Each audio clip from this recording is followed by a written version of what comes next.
He complained about my vacuum at 8 p.m., so I started documenting everything, and their piece was the first casualty. I live in student housing in Uppsala. It's an old building with thin walls, you know how it is. My upstairs neighbor complained about me twice last month. The first time was because I was vacuuming too late at 8 p.m. on a Saturday. The second was because my friend and I were talking in the kitchen at around 10:30 p.m. on a weeknight. Both times, the building manager knocked on my door the very next day. He was very serious about it, telling me the quiet hours are 10 p.m. to 7 a.m. and that I needed to be more considerate even outside those hours.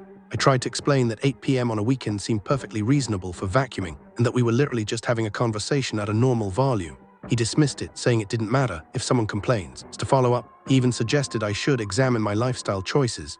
Okay, so this really annoyed me because my upstairs neighbor is not quiet at all. I constantly hear furniture dragging at midnight, loud TV, constant footsteps and bass from music. But I always figured that's just apartment living, so I never said anything. The building manager had told me that if I had concerns, I should document them, every incident, date and time, the description of the noise. Then he said he could address the pattern. So I did exactly that. For 3 weeks, I meticulously wrote down every single noise I heard from upstairs. Footsteps at 6:45 a.m., TV volume at 11:15 p.m., a chair scraping at 1:30 a.m., shower running at 6:20 a.m., more footsteps at 7:10 a.m., then again at 9:40 p.m., and finally at 11:55 p.m. I ended up with 4 full pages of documentation, times, dates, type of noise, and even duration when I could estimate it.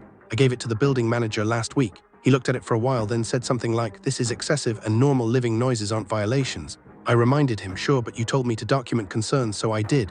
He then clarified that he meant legitimate disturbances, not someone walking in their own apartment. But here's the thing, he still had to give the list to my upstairs neighbor per building policy once a formal complaint was filed. And apparently my 4-page document counted as a formal complaint. My upstairs neighbor left a note under my door yesterday. She's a PhD student who works weird hours because of lab access times. She said the list made her cry because she's trying her best and didn't realize I could hear normal footsteps.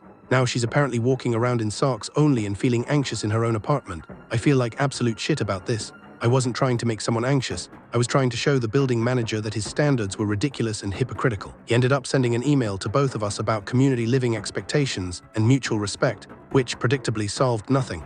When 8 p.m. vacuuming becomes a noise complaint, it makes you wonder, where do you draw the line in shared living, and what's your strategy for dealing with overly sensitive neighbors?